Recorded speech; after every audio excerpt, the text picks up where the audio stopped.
presented by ROM Music। बोला बोला बाबा गरीबनाथ की। DJ Kanchan Raj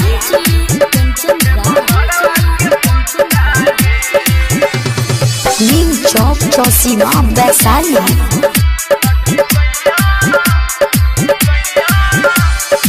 presented by ROM Music। सखी सैया हमर बनल गे देव घरवा के पंडा गे।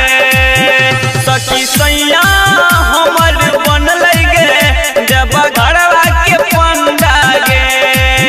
पूजा करबै छै जल चढ़बै छै, पूजा करबै छै जल चढ़बै छै, रोज हिलाबै छै घंटा गे।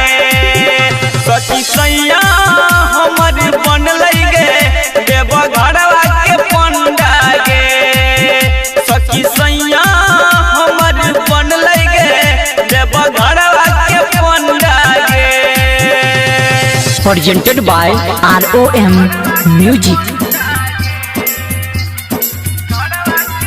बोला बोला बाबा गरीबनाथ की। डीजे कंचन राज नीम चौक चौसीमा वैशाली। भक्ति में लीन होई हमर सैया पूजा करे छै। पुलिस प्रशासन से तनियो के सखिया नहीं डरे छै। भक्ति में लीन होई हमर सैया पूजा करे छै। पुलिस प्रशासन से तनियो के सखिया नहीं डरे छै। भैर सावन राजाऊ बनल शाकाहारी न खाई छै अंडा गे। सखी सैया हमर बनल गे देव घरवा के पंडा गे। सखी सैया हमर बनल गे देव घरवा के पंडा गे।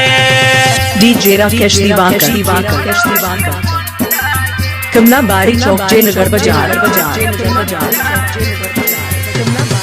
बोला बोला बाबा गरीबनाथ की। नीम चौक चौसीमा वैशाली। बाबा भोला के उठिए केला पिए छै गाजा गे। केतना समझाबै छी नहीं माने अबैया जागे। बाबा भोला के छियै केला पिए छै गाजा गे।